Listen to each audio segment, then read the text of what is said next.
छोटा पैकेट बड़ा धमाका। जी हाँ, आज हम जिस कलाकार से आपको मिलवा रहे हैं वो छोटी सी उम्र में इतने बड़े बड़े काम कर रही हैं जिसको देखकर आप भी दंग रह जाएंगे। राजसमंद की नाती हैं, राजसमंद इनका ननिहाल है और राजसमंद के वयोवृद्ध शिक्षाविद पाराशर जी उपाध्याय के घर से ताल्लुक रखती है। आज हम आपकी मुलाकात ऐसे बाल कलाकार से करवा रहे हैं जिन्होंने बहुत छोटी उम्र में अपना नाम पूरे देश में रोशन किया है और उसके साथ कहीं ना कहीं, क्योंकि राजसमंद की में इनका ननिहाल है तो हमारे राजसमंद का नाम भी इनकी वजह से कहीं ना कहीं रोशन हो रहा है। तो आइए मिलवाते हैं इस बाल कलाकार से। बेटा, स्वागत है आपका वीडी टीवी में। आप अपना नाम बताएं, सबसे पहले क्या नाम है आपका? मेरा नाम हेतवी शर्मा है। और कितने साल के हैं आप? मैं अभी तो 10 साल की हूँ। अभी आप 10 साल के हैं। जी हाँ। और सबसे पहले कैमरे पर कब आए थे, आपको याद है? जी हाँ, सबसे पहले कैमरे पर मैं आई थी जब मैं 4 साल की थी। 4 साल की एज में आप कैमरे पर आए, तो ये किसका डिसीजन था, मम्मा का, पापा का या आपका खुद का, कि मुझे इस लाइन में जाना है, कैमरे में जाना है, ऐड करने हैं, शूट करना है? नहीं, सबसे पहले जब मैं बॉर्न हुई थी तब मेरी मम्मी का एक सपना था कि हाँ, कि मुझे मेरी बेटी को एक बड़ी सी स्क्रीन में, थिएटर की स्क्रीन में, टीवी में देखना है, रियलिटी शोज़ में देखना है। तो फिर उन्होंने मुझे बोला कि देख, तुझे बनना है एक बहुत बड़ी लड़की, एक्ट्रेस, चाइल्ड एक्ट्रेस। अभी तो मैं चाइल्ड एक्ट्रेस हूँ और मुझे खुद को बड़े होकर एक्ट्रेस बनना है। तो मम्मी मुझे बोलती है कि तू हमेशा डांस प्रैक्टिस करती रहे, ताकि फिर अगर अपन जब भी रियलिटी शोज़ में जाएं तो तू डांस अच्छे से कर पाए। तो फिर तब से मतलब 4 साल से लेकर मैं अभी तक डांस की प्रैक्टिस करती आ रही हूँ और अब तक मैंने बहुत अच्छा डांस सीख लिया है, वो भी मेरी मम्मी और मेरे पापा की वजह से। अच्छा, कैमरे के सामने जब आप जाते हैं, अच्छे अच्छे लोग कैमरे के सामने कैमरे को फेस नहीं कर पाते, डर लगता है, कुछ हिचक होती है, कॉन्फिडेंस लूज हो जाता है। सबसे पहले जब कैमरा फेस किया था कैसा लगा था, और क्या कहीं थोड़ा सा डर या कॉन्फिडेंस लूज होने जैसा कोई आपके साथ हुआ था? क्योंकि आज तो आप बहुत कॉन्फिडेंट हैं, आज आपको देख के मुझे मेरा कॉन्फिडेंस लूज लग रहा है, लेकिन जब सबसे पहले आप वहाँ गए थे कैमरे के सामने तब आपको कैसा फील हुआ था? देखिए, सबसे पहले जब मैं कैमरे के सामने गई थी तब मेरी मम्मी ने मुझे बोला था, देख, मुझे पता है तू अभी बहुत छोटी है, लेकिन तेरे अंदर का जो कॉन्फिडेंस है ना, वो तू बाहर लेकर आ। आज तेरे पास ही मौका है कि तू अपने कैमरे के सामने तेरी कला दिखाए। क्योंकि मेरी मम्मी ने मुझे बहुत दिनों से, मतलब उस टाइम पे मेरी मम्मी मुझे बोलती थी कभी भी किसी के सामने नर्वस मत होना, तो जहाँ पर भी जाएगी ना वहाँ पर मतलब इतनी कॉन्फिडेंट रहना कि लोग बोले कि इतनी छोटी सी बच्ची में इतना कॉन्फिडेंस कैसे आ गया। तो जब मैं फर्स्ट टाइम कैमरे के सामने गई थी ना, तो मैंने अपने मन में सोच लिया था कि मुझे बिल्कुल भी नहीं शर्माना है, बिल्कुल भी नर्वस नहीं होना है और मतलब एकदम कॉन्फिडेंट रहना है। वो तो लग रहा है 10 साल की उम्र में आपका कॉन्फिडेंस देखते ही बनता है। अभी तक कितने ऐड और कितने शोज आप टीवी शोज कर चुके हैं? अभी तक तो मैंने 60 या 72 एड्स कर चुकी हूँ मैं। और सीरियल्स की बात करें तो मेरा फर्स्ट सीरियल तो था छोटी सरदारनी, जिसमें मैंने शेरनी का रोल किया था। और फिर सीरियल्स मैंने कर लिए होंगे 20 to 50 सीरियल्स आप कर चुके हैं। और कौन कौन से चैनल्स पे आपके सीरियल आते हैं? मेरे सीरियल सब टीवी, कलर्स, ZEE5, जी और भी ऐसे मतलब चैनल्स हैं, उन पे आए हैं मेरी सीरियल्स। आपका सबसे पसंदीदा किरदार कौन सा रहा इन टीवी सीरियल्स में से जो आपने प्ले किया है? मुझे मेरा सबसे अच्छा किरदार लगा था संजोग, अभी मैंने लेटेस्ट में किया था 2023 में। वो मेरा सबसे ज़्यादा मन पसंदीदा था। क्या नाम था उसमें आपका?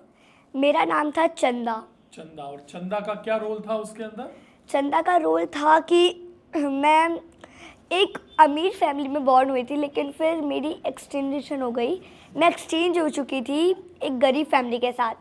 तो फिर ऐसे कर करके एक दिन मैं मेरी रियल फैमिली से मिली, जहाँ पर मैं बॉर्न हुई थी, जिनसे मेरे को जन्म मिला था।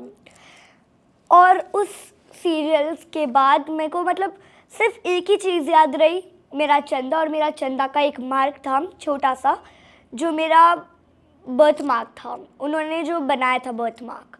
बस मुझे ये 2 चीज़ें याद रही। और मेरी सबसे ज़्यादा फेवरेट चीज़ उसमें थी कि जो मेरी दोनों मम्मियाँ थी, जो मेरी रियल मम्मा बनी थी, वो दोनों इतने अच्छे बिहेवियर वाली थी कि मुझे इतना सभी एकदम नर्वस फील नहीं हुआ उन लोग के सामने। आपकी जो स्ट्रगल की कहानी है, वैसे तो मम्मी और पापा दोनों का सपोर्ट आपको पूरा मिलता है, लेकिन ज़्यादा कौन फेवर लेता है, मम्मी या पापा? ज़्यादा तो मम्मा फेवर लेती है, बिकॉज़ वो मेरे साथ हर एक शूट पर जाती है। मतलब पापा भी मेरे साथ शूट पे जाते हैं, बट एक्चुअली उनको ऑफिस रहता है और उनको आउट ऑफ इंडिया का भी वो मिलता है कि हाँ आपको इस दिन आउट ऑफ इंडिया जाना है, ऐसा करके। तो पापा ज़्यादातर ऑफिस के काम में रहते हैं, उन्होंने भी मेरे को बहुत ज़्यादा सपोर्ट किया है। मम्मी मेरे साथ हर एक शूट पर जाती है। अब जैसे कभी मम्मी की तबीयत ख़राब हो जाती है या फिर उनका पैर दुखता है, तो मेरे पापा मुझे हैंडल करते हैं। डांटता कौन है, मम्मी या पापा? डांटते तो मतलब ऐसे दोनों ही है कि मैं कोई गलती कर देती हूँ तो दोनों ही डांटते हैं मेरे को। अच्छा, आपने इतने सारे ऐड किए हैं, कौन कौन सी सेलिब्रिटी के साथ आपका ऐड हुआ है, उसके बारे में भी आप बताएं। मेरा ऐड हेमा मालिनी जी के साथ हुआ है, आलिया भट्ट के साथ हुआ है, काजोल, और ये अपना माधुरी दीक्षित, और भी ऐसे हैं एक्ट्रेस, रोहित शर्मा, MS धोनी, और ये प्रियंका चोपड़ा, इन सब के साथ मैंने किया है। आप तो अब खुद सेलिब्रिटी हैं और अब तो इनको लगना होगा कि हम भी एक सेलिब्रिटी के साथ अपना ऐड कर रहे हैं। आपका मेन मोटो एक्ट्रेस बनना है, डांसर बनना है, क्या है? मेरा देखिए सबसे ज़्यादा मेन मोटो है कि मैं इतनी अच्छी पढ़ाई करूं कि सब बोले कि मैं इतनी सी उम्र में इतनी अच्छी पढ़ाई भी करती हूं, एकदम अच्छे से लिखती हूं, हैंडराइटिंग मेरी बहुत अच्छी है, और मैं एक्टिंग भी करती हूँ और डांस भी करती हूँ। तो मेरा मेन मोटो है कि मुझे बहुत बड़ा डांसर बनना है, क्योंकि एक्टिंग तो सब कर लेते हैं, लेकिन डांस की जो कला होती है, जो एक्सप्रेशन होता है डांस में, वो बहुत डिफ़िकल्ट होता है। किसको रोल मॉडल मानते हैं और किसके जैसा डांसर या किसके जैसा एक्ट्रेस बनना चाहते हैं? देखिए मुझे डांसर तो जैकलिन फर्नांडिस और नोरा फतेही जैसे डांसिंग करना है, क्योंकि उनकी जो बॉडी मूव्स हैं, जो उनकी बेली डांसिंग होती है, वो बहुत अच्छी है। और एक्ट्रेस में मुझे पसंद, सबसे ज़्यादा पसंद है मुझे एक्ट्रेस में प्रियंका चोपड़ा जी और आलिया भट्ट। प्रियंका चोपड़ा और आलिया भट्ट और नोरा फतेही और जैकलिन फर्नांडिस जैसे आपको डांस करना है। जी Very हाँ। good। आगे चल के आप जब इस फील्ड में आगे जाएंगे तो आप किस तरह की मूवीज़, क्योंकि अब आप खुद एक सेलिब्रिटी बन चुके हैं और जब तक आप एक्ट्रेस के उस लाइन में जाएंगे तब तक शायद हो सकता है आपका नेम और फेम और ज़्यादा हो जाए। कई बार ऐसा होता है कि एड लेना, टीवी शोज लेना थोड़ा सा चूजी हो जाता है कि मुझे ये रोल करना चाहिए, मुझे ये रोल नहीं करना चाहिए। किस तरह के रोल में अपने आप को परफेक्ट मानते हैं आप कि हाँ ये रोल मेरे लिए परफेक्ट है, और आप किस तरह का रोल करना चाहते हैं? देखिए मैं जैसे रोल करना चाहती हूँ वो तो है कि मैं एक ऐसा रोल करूँ जिसमें मेरे को अच्छा भी बनाए और बुरा भी बनाए। जैसे कि ज़्यादा गुस्सा करना, क्योंकि गुस्सा करना मैं बहुत जल्दी गुस्सा हो जाती हूँ किसी से भी। तो मतलब मुझे ऐसा रोल चाहिए जिसमें मैं एकदम शांत लड़की बनूँ, एकदम डिसेंट, एकदम इनोसेंट सी, और फिर बाद में जाके पता चले कि मैं इतनी ज़्यादा वो हूँ, कलाकार हूँ, मैं इतना अच्छा हूँ, मैं मतलब इतनी अच्छी चीज़ें करती हूँ, वैसा कि मैं किसी से भी मिलती हूँ तो उनको एकदम अच्छे से फ्रेंडली बना लेती हूँ। और सबसे गंदा रोल मुझे लगता है कि मुझे ये रोल नहीं करना, क्योंकि जब भी मेरे को कोई रोल ऐसा मिलता है जिसमें गरीबी का हो, जैसे अभी मैंने आपको बताया था संजोग में, तो जब भी मेरे को कोई सीरियल मिलता है सबसे पहले मुझे यही बताया जाता है कि आपको मतलब ऐसे पुअर फैमिली में डाला है, फिर आपको पता चलता है कि आप एकदम अमीर फैमिली से पैदा हुए हो। तो मुझे सबसे बुरा ये लगता है कि मुझे पहले क्यों डाला ऐसे पुअर फैमिली में।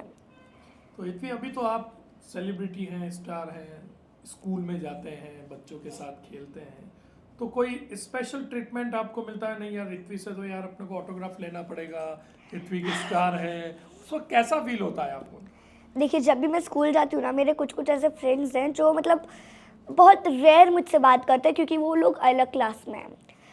तो जब भी वो लोग मुझसे मिलते हैं, हाय हितवी कैसी है तू, और बता तेरे शूट्स के बारे में, तो सबसे पहले वो लोग मुझसे यही पूछते हैं कि तेरे शूट्स के बारे में क्या चल रहा है, तेरे एड्स, मूवीज़, सीरियल्स के बारे में क्या चल रहा है। और जब वो लोग मुझसे ऐसा पूछते हैं मुझे बहुत बुरा लगता है और अच्छा भी लगता है। बुरा इसलिए लगता है क्योंकि वो लोग मेरे अब इतने अच्छे दोस्त बन चुके हैं, वो लोग मुझे इतने सालों से जानते हैं, फिर भी वो लोग अब ऐसी बातें करेंगे तो फिर अच्छा नहीं लगता। और ये अच्छी बात लगती है कि वो लोग थोड़ी थोड़ी देर में आते हैं, पूछते हैं कि यार हमको तो मेरे मम्मी पापा को यार तुझसे मिलना है, तेरा ऑटोग्राफ लेना है, तुझसे फ़ोटो लेनी है। तो मतलब कहीं पर भी मैं जाती हूँ, मेरे सिस्टर्स हो गए, मेरे सिबलिंग्स हो गए, मतलब सिबलिंग्स तो है नहीं बट कुछ कुछ मैं सिबलिंग्स मानती हूँ। तो वो लोग जैसे ही आते हैं तो बोलते हैं कि मेरे को तेरी मम्मी पापा से मिलना है, मेरे मम्मी पापा को तुझसे मिलना है, फ़ोटोज़ लेनी है उन लोगों को। तो फिर मुझे ऐसा अच्छा लगता है कि प्राउड फील होता है कि मेरे मम्मी पापा ने मुझे इतना ऊपर पहुंचा दिया, मेरी इस पूरी फैमिली ने मुझे सपोर्ट किया, मुझे इतना ऊपर पहुंचाया। कई बार ऐसा भी होता है कि स्कूल में एनुअल फंक्शन है या कोई फंक्शन है तो हितवी को एक टास्क दे दिया कि आज आपको आपके उस सीरियल का एक कोई डायलॉग बोलना है या आपको उस सीरियल का कोई किरदार करना है, ऐसा होता है कभी? जी हाँ, ऐसा बहुत बार हो चुका है। अभी ये जो हमारा एनुअल डे आया था उसमें भी ये लोग ने हमको डांस करवाया था। तो डांस में ये लोग ने मेरे को मेन गर्ल में रखा था, as a main girl, because मैं डांस भी अच्छा करती हूँ और मतलब एक्टिंग एक्सप्रेशंस भी अच्छा बोलती हूँ।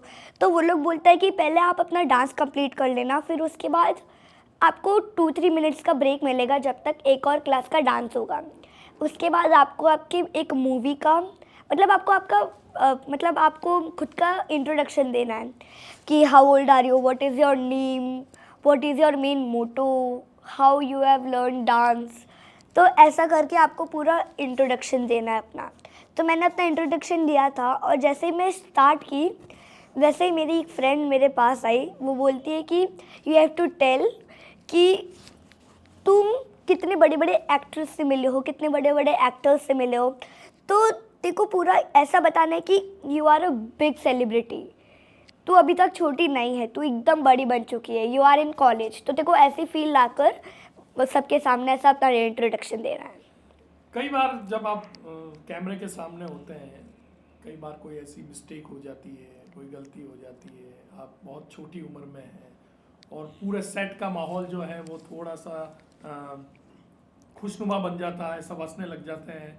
ऐसा कोई इंसिडेंट आपके साथ हुआ है कभी? जी हाँ, मेरे साथ एक ऐसा इंसिडेंट हुआ था। मैं अपना तेरा मेरा साथ कर रही थी, तब शायद से मेरा इवनिंग का शॉट था। तो उसमें मेरे को लड्डू मतलब अपने मारवाड़ी में ही बोलना था मेरे को। कुछ तो ऐसा नाम था, लाडू लाडू करके कुछ तो था ऐसा। लाडू। तो हाँ, लाडू करके था। मेरे को लाडू बोलना था बट मैं बार बार लड्डू बोल रही थी क्योंकि मैंने मतलब अपने मारवाड़ी कभी अच्छे से बोली नहीं है, क्योंकि मैं वर्ड्स इधर उधर कर देती हूँ मारवाड़ी के। तो मतलब लाडू बोलने में मेरे को बहुत ज़्यादा टाइम लग गया। तो उन्होंने बोला कि आप 2 मिनट रेस्ट करो, आराम से पानी पियो, आराम से बोलो लाडू। क्योंकि तब मेरे को बताया था कि मैं बहुत छोटी सी लड़की हूँ, 4 to 5 ईयर्स की लड़की मेरे को बताया था। तब मैं थी रियल में 8 ईयर्स की। तो वो लोग बोलते हैं कि आपको मेरे पापा के मतलब मेरे रियल पापा के कंधे पे बिठाया है और बोलते हैं कि पापा मुझे एक लाडू चाहिए, ऐसा मारवाड़ी में मेरे को बोलना था। तो उसमें मेरे को बहुत टाइम लग गया था। सब हंसने लगे और बोलने लगे कि आप आराम से रेस्ट करो and then you can say लाडू। जब शूट पे होते हैं, सेट पे होते हैं, एक किरदार आपके पास होता है, एक नाम अलग होता है, उसके बाद जब घर पे आते हैं उस किरदार से बाहर निकलने में कितना वक्त लगता है, रील और रियल चेंज होने में कितना टाइम लग जाता है? कई बार ऐसा भी होता है कि आप उस किरदार से बाहर निकलने में आपको बहुत वक्त लग जाए, ऐसा कभी होता है? नहीं, ऐसा तो मेरे साथ तो कभी नहीं हुआ। बाकी मेरे 2-3 ऐसे हैं जो कि वो भी एक्टर्स हैं, एक्टर्स एंड एक्ट्रेस, तो उन लोग के साथ बहुत बार हुआ है। मैं जब भी अपना कोई सीरियल करती हूँ ना, तब मैं मतलब जैसे ही हमारा पैकअप हो जाता है, जैसे ही हमारा शॉट ख़त्म हो जाता है, तब मैं एकदम अच्छे से वो डायलॉग्स रिमेंबर करती हूँ कि आज के दिन में मैंने कितने सारे डायलॉग्स बोले, कितनी ज़्यादा मस्ती की। तो ऐसे कर करके धीरे धीरे मैं रिमेंबर करती रहती हूँ और जैसे ही हम लोग घर पहुँचते हैं तब मैं सब भूल जाती हूँ। शूट और पढ़ाई, इन दोनों के बीच में बैलेंस कैसे बनाते हो? क्योंकि आपने जैसे बताया कि मैं बहुत अच्छा हैंड राइटिंग है, बहुत अच्छी पढ़ाई करना चाहते हैं, और जैसे आपके पापा से हम बात कर रहे थे तो उन्होंने बताया कि 12-12, 13-13 घंटे की शिफ्ट होती है आपके शूट की, उसके बाद आकर पढ़ाई भी करनी होती है, होमवर्क भी करना होता है, क्लास में भी परफॉर्मेंस उसी लेवल की आपको देनी है और शूट में भी परफॉर्मेंस उसी लेवल की देनी है। तो ये बैलेंस कैसे करते हैं? इसका कोई क्या फॉर्मूला है आपके पास? देखिए, फॉर्मूला तो कोई ऐसा है नहीं।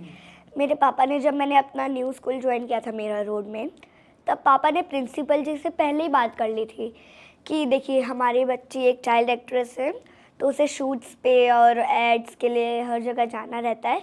तो मतलब वैसे आउट ऑफ इंडिया मैं बहुत कम गई हूँ शूट एंड मूवीज़ के लिए, बट वो बोलते हैं कि हमारी प्रिंसिपल ने बोला था कि आप कर सकते हैं, आप आराम से छुट्टी ले सकते हैं, लेकिन जब आपके एग्ज़ाम आ रहे हो, मतलब PT1 जैसे पीरियडिक टेस्ट हो गए, उसमें आपको छुट्टी नहीं मिल सकती। और आपको जब आपके एग्ज़ाम्स आ रहे हैं उसके 10 दिन पहले से ही आपको आपकी स्टडीज़ शुरू कर देनी है।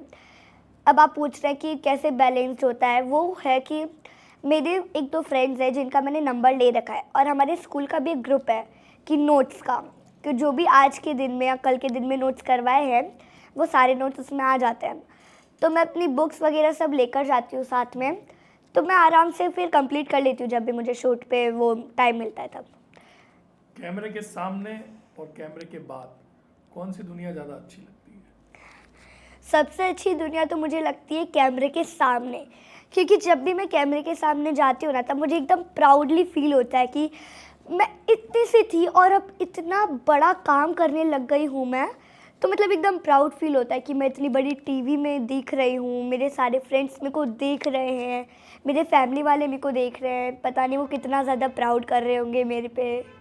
वास्तव में प्राउड तो आप पे होना ही चाहिए, आपका जैसा बच्चा हर घर में होना चाहिए। लेकिन आपको देख के, और आज जब ये इंटरव्यू हमारा सारे लोग देखेंगे राजसमंद के, उनको प्राउड होगा, लेकिन कहीं ना कहीं जो पेरेंट्स हैं उनके घर में जो छोटे बच्चे हैं उनको भी लगेगा कि हमारा बच्चा भी आपके तरह कॉन्फिडेंट बने, आपकी तरह ही काम करे। उनको क्या कहना चाहेंगे उन पेरेंट्स को और उन बच्चों को कि अपने बच्चों को कैसे आगे बढ़ाएं? देखिए, मैं सबसे पहले उन पेरेंट्स को नमस्ते बोलना चाहूँगी, राम राम सा। और देखिए, अगर आपको चाहिए कि आपका बच्चा एकदम कॉन्फिडेंट बने मेरी तरह, एकदम मतलब ऐसे किसी के भी सामने जाके नर्वस ना हो, किसी भी इंटरव्यू में जाकर बड़े होकर, तो सबसे पहले आप अपने बच्चे को ये सिखाओ कि नर्वस मत हो कभी भी, एकदम कॉन्फिडेंट रहो। और कॉन्फिडेंट कैसे? जैसे जैसे कि मैं भी कॉन्फिडेंट बहुत धीरे धीरे कर बनी हूँ। मेरे मम्मी पापा मुझे क्या करते थे, बोलते थे कि मैं कैमरा ऑन कर रहा हूँ, तू तेरे बारे में इंट्रोडक्ट कर, तू तेरा इंट्रोडक्शन दे, तू तेरा इंट्रो वीडियो बना, ताकि तू कॉन्फिडेंट बने और तू मतलब ऐसे बड़े होकर कभी भी नर्वस ना हो। तो फिर वो लोग बोले अपने बच्चों को कि आप देखो, आप स्टडीज़ कर रहे हो अच्छे से, स्कूल में देखिए, स्कूल में हम स्टडी करते हैं, हम फर्स्ट आते हैं तो हमको एकदम प्राउड फील होता है, और जब हमारे फ्रेंड्स हमको कॉन्ग्रेचुलेशंस बोलते हैं तब हम थोड़े से ऐसे शर्माए से होते हैं कि देखो मैं एकदम फर्स्ट आई हूँ या फर्स्ट आया हूँ। तो आपको कॉन्फिडेंट बनने के लिए बहुत मेहनत करनी पड़ेगी। मैंने भी बहुत मेहनत की थी, मेरे पेरेंट्स ने मेरे को सिखाने के लिए बहुत मेहनत की थी। तो आपको अगर एकदम ऐसे कॉन्फिडेंट बनना है, कभी भी नर्वस नहीं होना है, तो सबसे पहले आप एक अपना यूट्यूब चैनल बनाएं, उसके ऊपर आप अपने डेली वीडियोस डालें, जैसे डांस के हो गए, इंट्रोडक्शन वीडियो हो गया, ऐसा करके आप वीडियोस डालें जिससे आपका बच्चा एकदम प्राउड हो, एकदम कॉन्फिडेंट हो। सेल्फ रिस्पेक्ट बनाने की ज़रूरत है बच्चों के दिल के अंदर। आइसक्रीम या चॉकलेट, क्या ज़्यादा पसंद है? देखिए, सर्दी का मौसम बहुत जल्दी आ जाता है और हम सर्दी के मौसम में बीमार हो जाते हैं, तो आइसक्रीम खाने में जो मज़ा आता है वो चॉकलेट खाने में नहीं आता, क्योंकि चॉकलेट तो हमें एकदम आराम से मिल जाती है। अब अभी ब्लिंकिट आ गया, जोमेटो आ गया, जेप्टो आ गया, तो वहाँ से भी हम चॉकलेट मंगवा सकते हैं। आइसक्रीम आपको बाहर जाके खानी होती है, क्योंकि अगर कहीं से भी आप मंगवाओगे तो आइसक्रीम तो पिघल जाएगी, फिर मज़ा ही किरकिरा हो जाता है। एक दिन हमने ब्लिंकिट से आइसक्रीम मंगवाई थी, पूरी पिघल चुकी थी, फ्रीज़र में रखा तब भी पिघली हुई थी। इसलिए बाहर से तो आइसक्रीम हम मंगवाते हैं ही नहीं।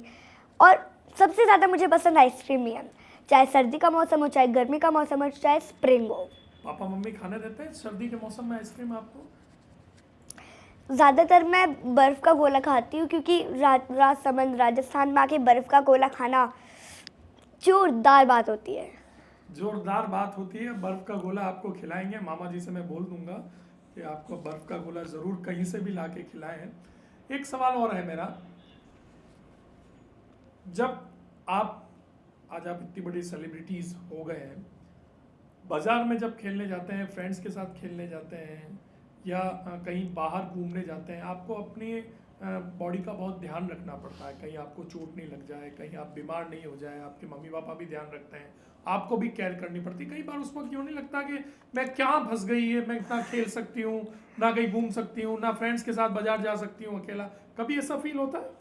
जी हाँ, बहुत बार। अभी हमारे बिल्डिंग में जब भी मेरे फ्रेंड्स कुछ प्लान करते हैं कि चलो अपन ऐसे ही पार्टी करते हैं, सब अपने अपने घर से 10-20 रुपीज़ लेकर आते हैं, फिर सब चिप्स ला के पार्टी करते हैं, तब मैं अकेली पड़ जाती हूँ, क्योंकि मेरे मम्मी पापा मुझे बाहर जाना अलाउड नहीं करते। क्योंकि अब देखो, बॉम्बे जैसी सिटी में हम रह रहे हैं, तो रिस्क बहुत रहती है कि कोई पकड़ के ना ले जाए, कुछ ऐसा ना हो जाए, कुछ वैसा ना हो जाए। तो मैं मतलब ऐसे सोचती हूँ कि यार क्यों मैं ऐसी बन गई, क्यों मैं एकदम अकेली सी हो गई। तो मैं अपने फ्रेंड्स को मेरे इकट्ठे किए हुए पैसे दे देती हूँ।